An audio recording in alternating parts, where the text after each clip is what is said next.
నమస్కారం ఘంటారావానికి స్వాగతం. ముందుగా ప్రధానాంశాలు.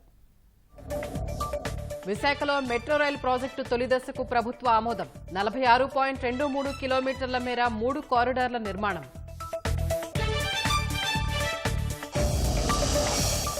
పల్నాడు జిల్లాలో చెట్టును కారు ఢీకొని 4 మృతి. డ్రైవర్ నిద్రమత్తు వల్లే ప్రమాదమన్న పోలీసులు.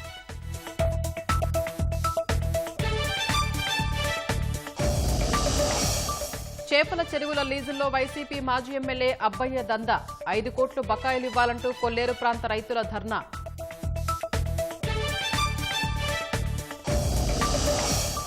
సిరియా రాజధాని డెమాస్కస్లో రెబల్స్ పాగా. అసద్ పలాయనంతో కొత్త శకం ప్రారంభమైందని ప్రకటన.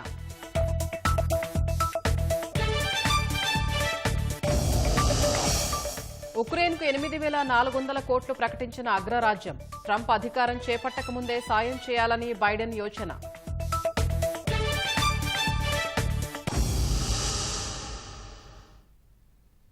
సాగర నగరం విశాఖలో మెట్రో రైలు ప్రాజెక్టు మొదటి దశ సమగ్ర ప్రణాళిక నివేదికను రాష్ట్ర ప్రభుత్వం ఆమోదించింది.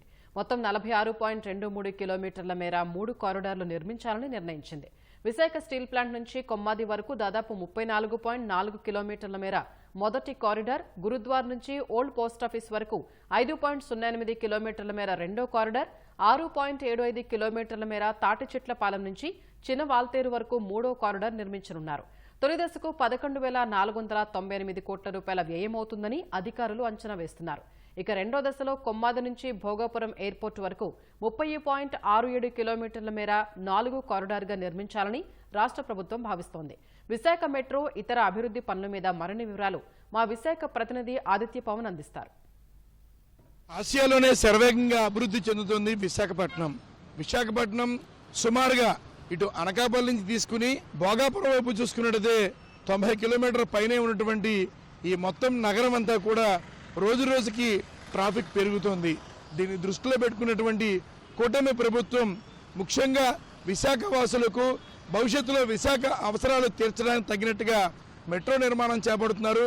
కేవలం మెట్రో మాత్రమే కాదు, వివిధ ప్రధానమైన కూడళ్లలో ఫ్లైఓవర్లు కూడా ఏర్పాటు చేస్తున్నారు.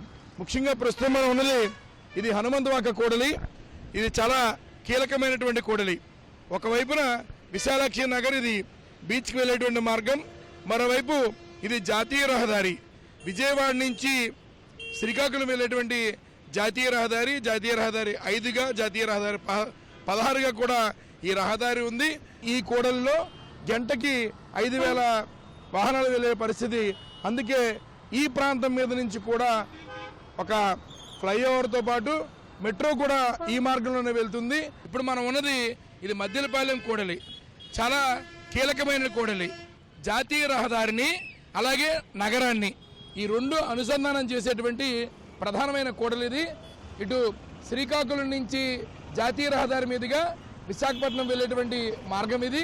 మరోవైపు మద్దిలపాలెం నుంచి ఆంధ్ర యూనివర్సిటీ, పెదవాల్తేరు, చిన్నవాల్తేరు, అలాగే బీఆర్టీఎస్ నగరంలో ఉన్నటువంటి బీఆర్టీఎస్ రహదారికి, ద్వారకా బస్ కాంప్లెక్స్ వెళ్ళడానికి, జగదాంబ వెళ్ళడానికి అన్నిటికీ కూడా ఇదే ప్రధానమైన కూడలి. కుర్మానపాలెం నుంచి కొమ్మాది కూడలి వరకు ఈ మెట్రో రైలు వస్తుంది. సుమారుగా 42 స్టాపులు, అంటే 42 ప్రధానమైన స్టేషన్లు వస్తున్నాయి. అందులో ఈ మద్దిలపాలెం ప్రాంతంలో కూడా ఈ మెట్రో వెళ్ళేటువంటి మార్గం, అలాగే మద్దిలపాలెంలో కూడా ఒక పైవంతుని నిర్మాణం చేయాలనేటువంటి ఒక ఆలోచన ప్రభుత్వం చేస్తోంది. ప్రస్తుతం మనం గురుద్వార దగ్గర ఉన్నాం. మెట్రో కారిడార్ 2 అనేది ఈ గురుద్వార దగ్గర నుంచి ప్రారంభమయ్యి ఓల్డ్ పోస్ట్ ఆఫీస్ దాకా మొత్తం ఇది సుమారుగా 5.2 కిలోమీటర్లు ఉంటుంది.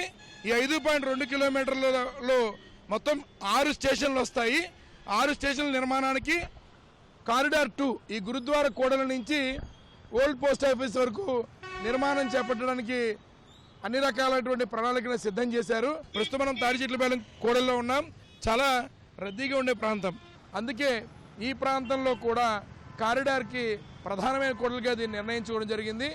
తాడిచెట్లపాలెం కూడలి నుంచి చిన్నవాల్తేరు వరకు సుమారుగా 6 కిలోమీటర్ల పైబడినటువంటి కారిడార్ నిర్మాణం చేస్తున్నారు. మెట్రో కారిడార్ నిర్మాణం చేపడుతున్నారు.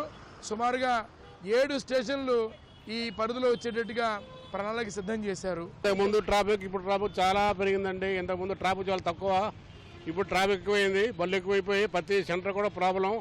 ఇక్కడ మా జగదంబ నుంచి అక్కడ తగరపల్స్ వరకు చాలా ప్రాబ్లం. మెయిన్ కారు షెడ్డు మొదలుపడేది మరీ ఘోరం అండి. మదిలిపాలెం, ఇంకొయిపాలెం ఈ ఏరియా మొత్తం అంతా చాలా ప్రాబ్లం. తెల్లవారు బయలుదేరితే 1 గంట 2 గంటలు 3 గంటల ప్రయాణం అది అవ్వట్లేదు. డ్యూటీకి వెళ్ళే వాళ్ళు డ్యూటీకి వెళ్ళలేకపోతున్నారు. ప్రాబ్లం సాల్వ్ అవ్వాలంటే కంపల్సరీ ఫ్లైఓవర్, మెట్రో రైలు కంపల్సరీ కావాలి. ట్రాఫిక్లో ఈ రోజులో ఇటు నుంచి ఆ రోడ్డుకి అవతలు దాటాలంటే కనీసం అరగంట నుంచి 20 నిమిషాలు టైం పట్టే వ్యవస్థ ఇక్కడ. ఎంత ట్రాఫిక్ ఉన్నా, ట్రాఫిక్ సిగ్నల్స్ ఉన్నా, ట్రాఫిక్ ఎప్పటికప్పుడు జనసాంద్రత పెరగడం వల్ల ట్రాఫిక్ లోడింగ్ కూడా ఎక్కువ అవుతుంది. దానివల్ల ఇబ్బంది పడుతూనే ఉన్నారు జనాలు. బాగా 100కి 100% మెట్రో రైల్స్, ఫ్లైఓవర్స్ వస్తేనే ఈ ట్రాఫిక్ ఉధృతి తగ్గుతుంది, జనాలకి సౌకర్యవంతంగా ఉంటాయి. నెక్స్ట్ ఎంప్లాయీస్ టైంకి వెళ్ళొచ్చు. సో మన ట్రావెలింగ్ కూడా చాలా ఈజీ, ఫ్రీక్వెంట్గా చేయడానికి అవకాశాలు ఎక్కువ ఉంటాయి. మొత్తం మీద చూసుకున్నట్లయితే విశాఖపట్నంలో మెట్రో రావడం వల్ల ఒకవైపు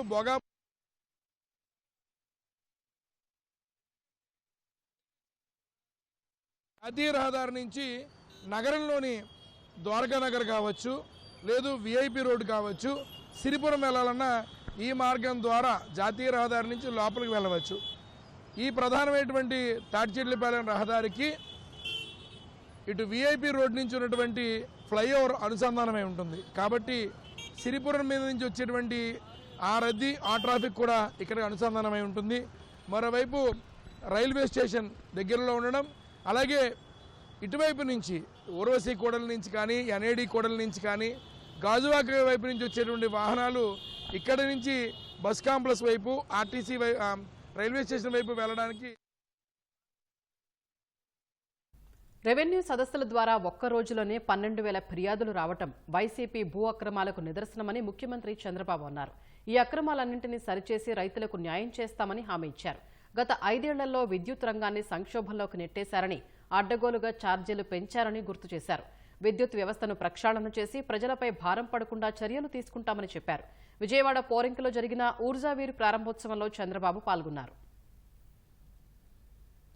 ఇప్పుడు మీరు చూశారు ఎంత కాంప్లికేషన్ ఉందో అడ్మినిస్ట్రేషన్లో.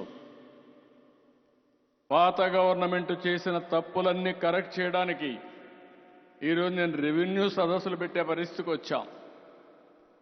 అంటే భూములన్నీ ఓటేసే పరిస్థితికి వచ్చారు.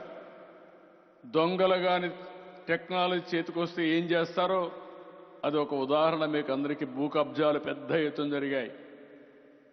టెక్నాలజీని మిస్యూజ్ చేసి తప్పుడు విధాలు పెట్టి ఒకరి భూమి ఇంకొకరు రాసేసుకుని మొత్తం అంతా కూడా రాష్ట్రం అంతా ఒక భయంకరమైన పరిస్థితి క్రియేట్ చేసి ఒక రోజులో 12,000 పిటిషన్స్ వచ్చాయంటే ఇంకా ఒక నెలంతా జరిగితే ఎన్ని లక్షల మంది ఈ ఇబ్బందులు పడ్డారో మీరు గుర్తుపెట్టుకోవాల్సిన అవసరం ఉంది.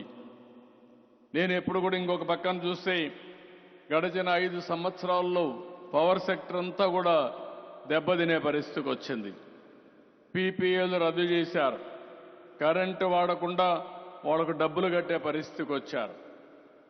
ఆ సమయంలో కరెంటు లేదు కాబట్టి 7 రూపాయలు 8 రూపాయలు పెట్టి ఓపెన్ మార్కెట్లో కొనే పరిస్థితికి వచ్చారు. పవర్ స్టేషన్స్ అన్ని సకాలానికి పూర్తి చేయకుండా దానివల్ల కరెంటు ఉత్పత్తి కాకుండా మళ్ళీ ఎక్కడెక్కడో అప్పులు చేసే పరిస్థితికి వచ్చారు. అన్ని కూడా తప్పుడు నిర్ణయాలు చేసి అధిక ధరకు కరెంట్లు కొని ఈరోజు డిపార్ట్మెంటే సంక్షోభంలో పడే పరిస్థితికి వచ్చింది. 9 సంవత్సరాలు 9 సార్లు కరెంట్ ఛార్జీలు పెంచి 33,000 కోట్ల రూపాయలు అదనంగా కరెంటు భారం వేశారు. 1,29,503 కోట్ల రూపాయలు డిపార్ట్మెంట్కి నష్టం వచ్చే పరిస్థితి వచ్చింది. నేను అందుకని ఇవన్నీ సమీక్ష చేస్తున్నా. పోయిన గవర్నమెంట్ చేసిన తప్పులు తప్ప మళ్ళీ ఏమాత్రం కూడా ఈ డిపార్ట్మెంట్లో కరెంటు ఛార్జీలు పెంచకుండా సమర్థత పెంచి మీకు న్యాయం చేసే బాధ్యత మేము తీసుకుంటామని మరొక్కసారి మీ అందరికీ హామీ ఇస్తున్నా. కొత్త కారు కొన్న ఆనందం ఆ కుటుంబంలో నెల రోజులైనా నిలవలేదు. నూతన వాహనానికి పూజల తర్వాత తిరుగు ప్రయాణమే ఆ కుటుంబంలో నలుగురికి చివరి ప్రయాణమైంది. తెలంగాణలోని ఆలయాల్లో మొక్కులు చెల్లించుకుని స్వస్థలానికి తిరిగి వస్తుండగా చెట్టును కారు ఢీకొట్టడంతో ఈ దుర్ఘటన జరిగింది. మృతులు నెల్లూరు జిల్లాకు చెందిన వారుగా గుర్తించారు.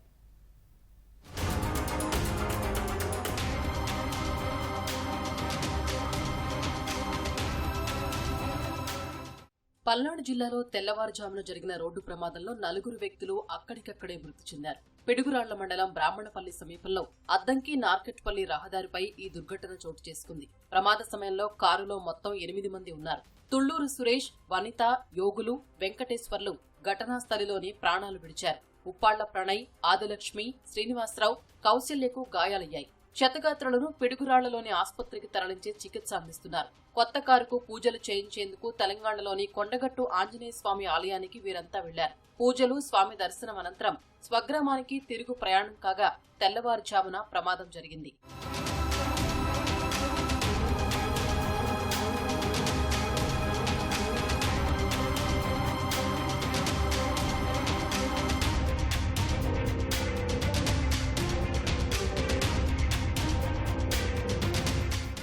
డ్రైవర్ నిద్రమత్తు అతివేగంతో చెట్టును ఢీకొట్టడం వల్లే ప్రమాదం జరిగిందని పల్నాడు జిల్లా ఎస్పీ శ్రీనివాసరావు తెలిపారు. ఘటనా స్థలాన్ని ఆయన పరిశీలించారు. ప్రమాదంపై సమగ్ర విచారణ చేస్తున్నట్లు చెప్పారు.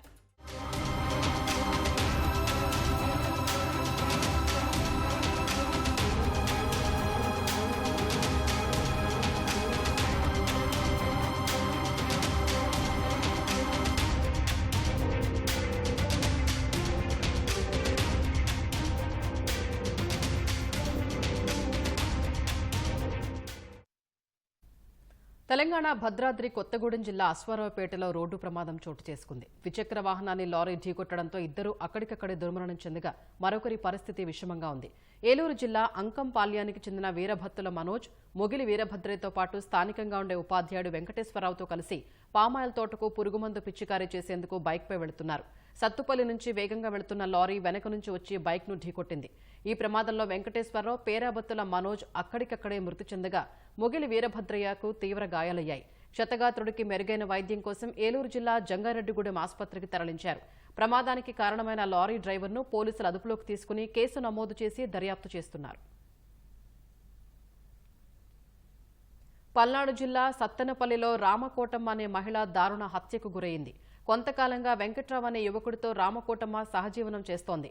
ఇద్దరి మధ్య విభేదాలు రావడంతో అచ్చంపేట రోడ్డులోని గండ్లూరు రోడ్డు వద్ద మహిళపై యువకుడు దాడి చేసి హతమార్చాడు. హత్య అనంతరం నిందితుడు పోలీసులకు లొంగిపోయాడు. ఆగ్నేయ బంగాళాఖాతం, హిందూ మహాసముద్రాన్ని ఆనుకుని ఏర్పడిన అల్పపీడనం కొనసాగుతోంది. దీని ప్రభావంతో ఈ నెల 10 నుంచి 12వ తేదీ వరకు కోస్తాంధ్ర, తమిళనాడు, పుదుచ్చేరి తదితర ప్రాంతాల్లో మోస్తరు నుంచి భారీ వర్షాలు కురుస్తాయని వాతావరణ శాఖ స్పష్టం చేసింది. ప్రస్తుతం తీరం వెంబడి 30 నుంచి 40 కిలోమీటర్ల వేగంతో గాలులు వీస్తున్నాయని తెలిపింది. శ్రీకాకుళం, కృష్ణా, నెల్లూరు తీర ప్రాంతాలు అలలు కూడా తీవ్రంగా ఉంటాయని హెచ్చరికలు జారీ చేసింది. పూర్వీకుల నుంచి సంక్రమించిన సాగు భూమిని కొందరు ఆక్రమిస్తున్నారంటూ శ్రీ సత్యసాయి జిల్లా గాండ్లపెంట మండలం కటారుపల్లికి చెందిన రైతు వెంకటరమణ కుటుంబ సభ్యులతో కలిసి రిలే దీక్ష చేపట్టారు. విషయం తెలుసుకున్న ఆర్డీఓ శర్మ దీక్షను విరమించి బాధితుల్ని సంబంధిత భూమి దగ్గరకు తీసుకెళ్లారు. నిషిద్ధ జాబితాలో ఉన్న భూములకు పట్టాలు ఇవ్వడానికి సాధ్యం కాదన్నారు. బాధిత కుటుంబం పట్టా పొందిన సాగుభూమి వాగు పరిధిలోకి వస్తుందని వివరించారు. సాగు పట్టా పొందిన భూమి తమకు జీవనాధారమని, అది లేకపోతే తీవ్ర ఇబ్బందులు పడాల్సి వస్తోందని రైతు ఆవేదన వ్యక్తం చేశారు. సాగుకు అనువైన భూమిని పరిశీలించి పట్టా ఇచ్చేందుకు అవసరమైన చర్యలు తీసుకుంటామని బాధిత కుటుంబానికి ఆర్డీఓ హామీ ఇచ్చారు. విజయవాడ రైల్వే స్టేషన్పై ఒత్తిడి తగ్గించడం, శివారు ప్రాంతాలకు రైల్వే సేవలు చేరువ చేయడమే లక్ష్యంగా గుణదల రైల్వే స్టేషన్ సిద్ధమవుతోంది. ఆధునిక హంగులతో శాటిలైట్ స్టేషన్గా రూపుదిద్దుకుంటోంది. 10 నెలల క్రితం ప్రారంభమైన పనులు శరవేగంగా జరుగుతున్నాయి. జూన్ నాటికి గుణదల శాటిలైట్ స్టేషన్ అందుబాటులోకి వచ్చే అవకాశం ఉంది. ఉత్తర, దక్షిణ భారతదేశాల్లోని పలు ప్రాంతాలను కలిపే జంక్షన్గా పేరొందిన విజయవాడ రైల్వే స్టేషన్ మీదుగా రాకపోకలు జరిపే వారి సంఖ్య నానాటికి పెరుగుతోంది. ప్లాట్ఫామ్ల కొరత ఉన్నా స్టేషన్ విస్తరణకు అవకాశాలు లేక తరచూ రైళ్లను శివార్లలోనే గంటల తరబడి ఆపాల్సి వస్తోంది. అత్యవసరంగా వెళ్లాల్సిన ప్రయాణికులు అలాగే ఉండిపోవాల్సి వస్తోంది. దీనికి పరిష్కారంగా ఇప్పటికే రామవరప్పాడు, రాయనపాడు రైల్వే స్టేషన్లను శాటిలైట్ స్టేషన్లుగా అభివృద్ధి చేసి కొన్ని ప్యాసింజర్ రైళ్లను అక్కడికే పరిమితం చేస్తున్నారు. ఇప్పుడు గుణదల రైల్వే స్టేషన్ కూడా శాటిలైట్ స్టేషన్గా ముస్తాబవుతోంది.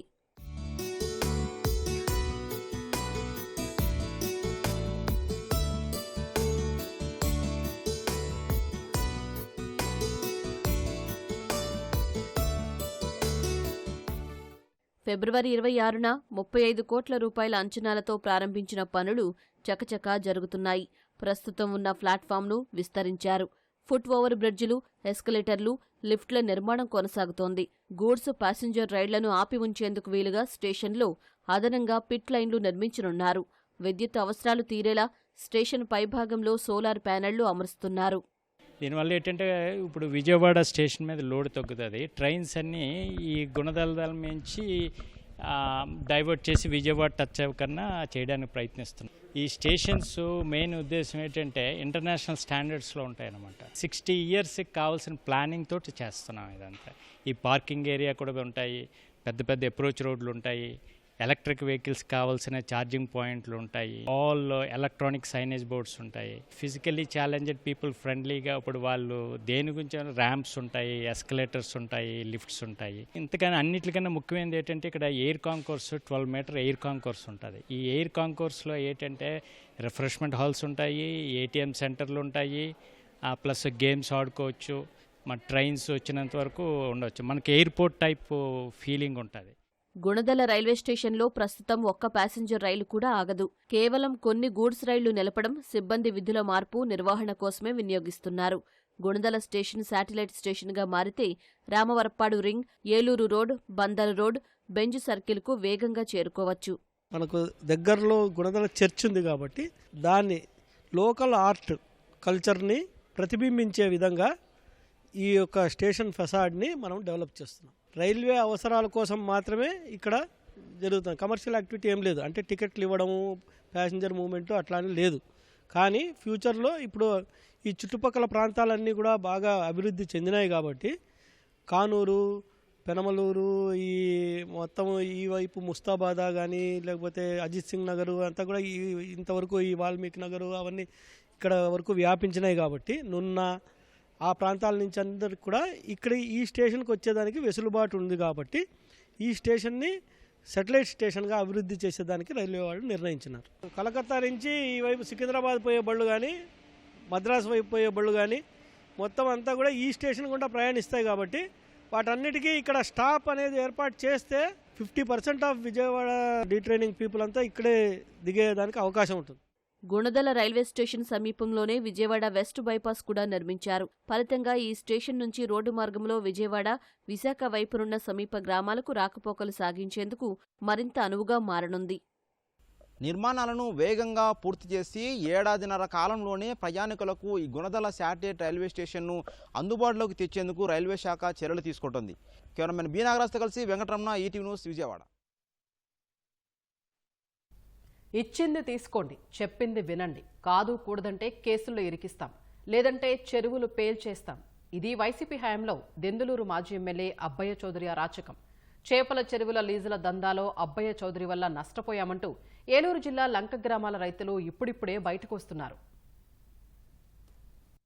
ఏలూరు గ్రామీణ పరిధిలోని కోమటిలంకలో 2014-19 మధ్య దెందులూరు ఎమ్మెల్యే చింతమనేని ప్రభాకర్ 230 ఎకరాల్లో చేపల చెరువులు తవ్వించారు. వాటిని లీజుకిస్తే వచ్చే ఆదాయాన్ని కోమటిలంక, శ్రీపర్రు గ్రామాల అభివృద్ధికి ఉపయోగపడుతుందని స్థానికులు భావించారు. చెరువులు మీరే తవ్వించి మీరే లీజుకు తీసుకోవాలని అప్పట్లో చింతమనేనిని కోమటిలంక, శ్రీపర్రు వాసులు కోరారు. ఆ మేరకు దాదాపు 2.5 కోట్ల రూపాయల సొంత డబ్బు పెట్టి చెరువులు తవ్వించారు. 2019 ఎన్నికల్లో వైసీపీ అధికారంలోకి వచ్చాక సీన్ మారిపోయింది.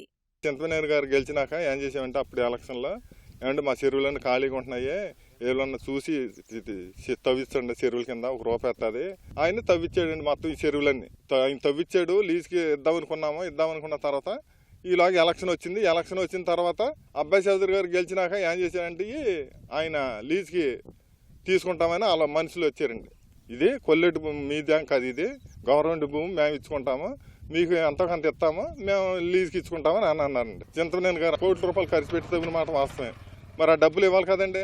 నా డబ్బులు నాకు ఇచ్చేసి మీరు ఎవరికి ఇచ్చుకుంటారు ఇచ్చుకోండి అని చింతమనేని గారు అన్నారండి. చెప్తే అబ్బాయి చౌదరి గారికి చెప్తే అన్నాడు, అది మీకు అనవసరం, మీకు 20,000 ఇస్తాము, తవ్వు డబ్బులు ఉంటే ఆయన మేము చూసుకుంటాం కానీ మీకు అనవసరం, అది మీరు తీసుకుంటే ఆ 20,000 కాడికన్నా తీసుకోండి, లేకపోతే మానేయండి. ప్రభుత్వం మారిపోయాక అబ్బాయి చౌదరి గారు వచ్చి ఈ చెరువులు మేము చేసుకుంటాం, మీకు అనవసరం, మీకు 20,000 కాడికో 25,000 కాడికో ఇస్తాం, మీకు మీరు తీసుకున్నా చేసుకుంటాం, చెరువులు తీసుకోపోయినా చేసుకుంటాం. మరి ఏంటి పరిస్థితి అంటే అక్కడ పోలీసు ప్రొటెక్షన్ పెట్టి మమ్మల్ని అక్కడ చేరనీలా. ఆయన తవ్వలేదు, రూపాయి పెట్టుబడి పెట్టకుండా మీకు 20,000 ఇచ్చి 80,000 అడిగి 220 ఎకరం 30 ఎకరం ఆయన సాధన చేసుకున్నాడు. 2014 నుంచి 2019 వరకు భూములన్నీ ఖాళీగా ఉండేవి.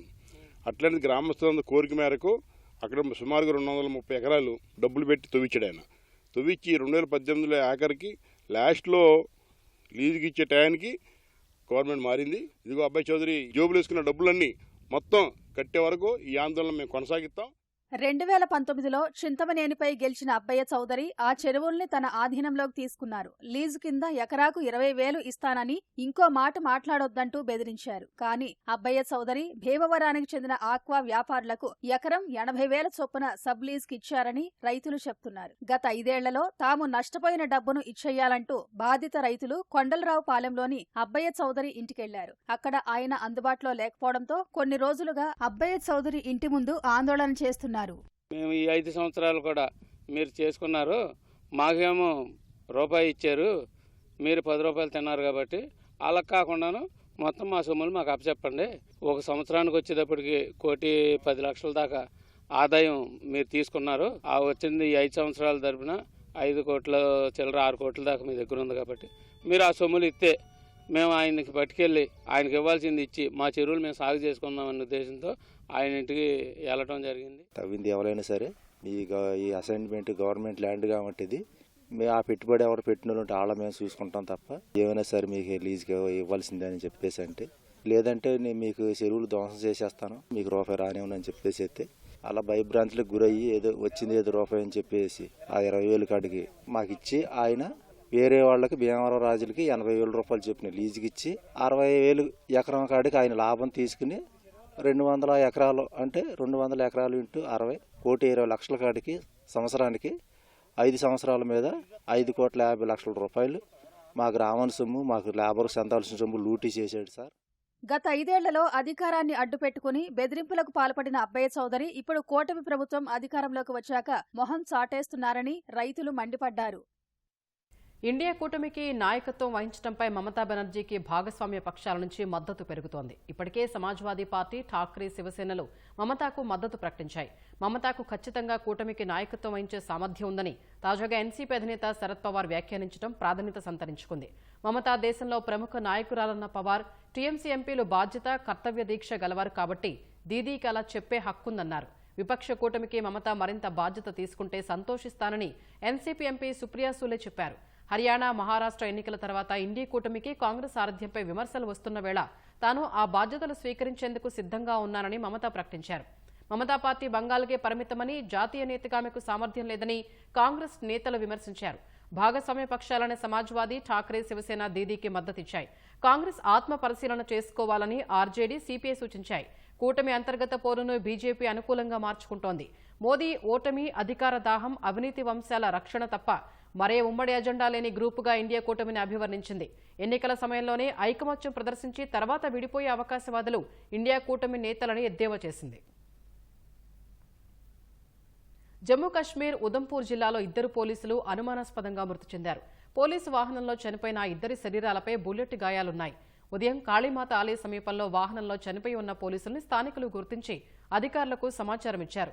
వెంటనే అక్కడకు చేరుకున్న పోలీసులు AK-47 గన్తో కాల్చడం వల్లే వారు మృతి చెందినట్లు నిర్ధారించారు. మృతుల్లో ఒకరు హెడ్ కానిస్టేబుల్, మరొకరు డ్రైవర్ కానిస్టేబుల్. దుండగులు వారిపై దాడికి పాల్పడ్డారా లేదా వారే ఒకరినొకరు కాల్చుకున్నారా అన్న కోణంలో పోలీసులు దర్యాప్తు చేస్తున్నారు. సోపోర్ నుంచి తల్వారా శిక్షణ కేంద్రానికి ఆ 2 వెళ్తూ ఉండగా ఈ ఘటన జరిగినట్లు పోలీసులు వెల్లడించారు. వాహనంలో ఉన్న మరో కానిస్టేబుల్ను పోలీసులు విచారిస్తున్నారు. అమెరికా అధ్యక్షుడిగా డొనాల్డ్ ట్రంప్ బాధ్యతలు స్వీకరించే సమయం దగ్గర పడే కొద్దీ బైడెన్ సర్కారు ఉక్రెయిన్కు సాయాన్ని వేగవంతం చేస్తోంది.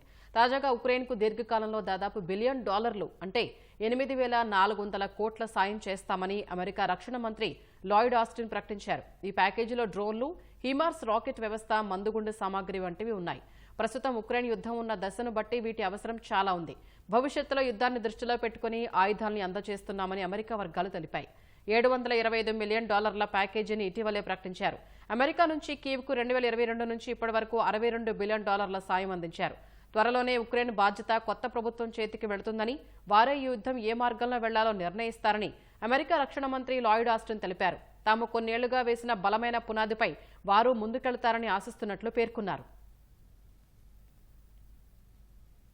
సిరియాలో అధ్యక్షుడు అసద్ శకం ముగిసినట్లే కనిపిస్తోంది. రాజధాని డమాస్కస్ సైతం తమ వశమైనట్లు తిరుగుబాటుదారు ప్రకటించారు.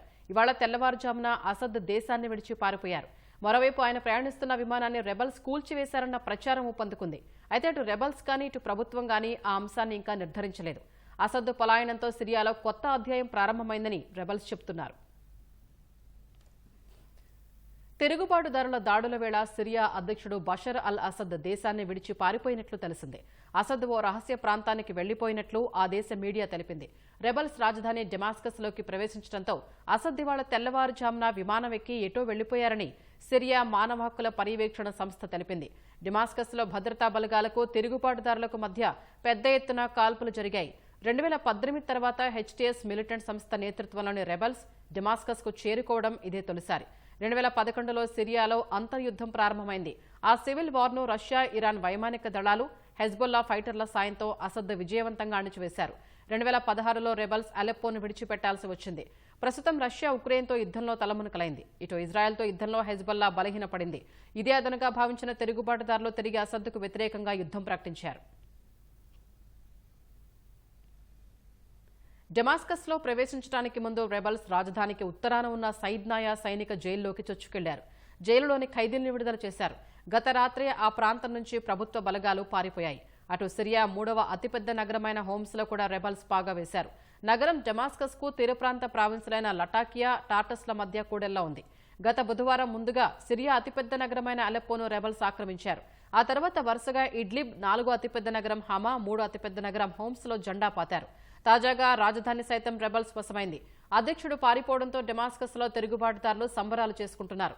గాల్లోకి తుపాకులు కాల్చి వేడుకలు చేసుకున్నారు. సిరియాలో 50 ఏళ్లుగా అసద్ కుటుంబీకులే పాలించారు. తాజా తిరుగుబాటుతో అసద్ అధ్యాయం సిరియాలో ముగిసినట్లేనా, లేదా మిత్రదేశాల సాయంతో మళ్లీ అధికారంలోకి వస్తారా అన్న అనుమానాలు తలెత్తుతున్నాయి. సిరియా యుద్ధంలో అమెరికా జోక్యం చేసుకోకూడదని America president elect Donald Trump Biden యంత్రాంగానికి విజ్ఞప్తి చేశారు. సిరియా అమెరికాకు మిత్రదేశం కాదని, అందుకే ఈ వ్యవహారంతో అమెరికాకు సంబంధం ఉండకూడదని పేర్కొన్నారు. సిరియన్ రెబల్స్ అత్యంత సమన్వయంతో అనేక నగరాల్ని స్వాధీనం చేసుకున్నారని, అసద్ను తొలగించేందుకు చాలా పెద్ద ఎత్తుగడ వేయడానికి సిద్ధమయ్యారని చెప్పారు. అసద్ మిత్రుడైన పుతిన్ ఉక్రెయిన్తో యుద్ధంలో 6 లక్షల మంది సైనికుల్ని కోల్పోయినందున ఇప్పుడు సిరియన్ రెబల్స్ జైత్రయాత్రను ఆపలేరని చెప్పారు. గతంలో ఈ అంశంలో జోక్యం చేసుకున్న ఒబామాను మూర్ఖుడు అని ట్రంప్ అభివర్ణించారు.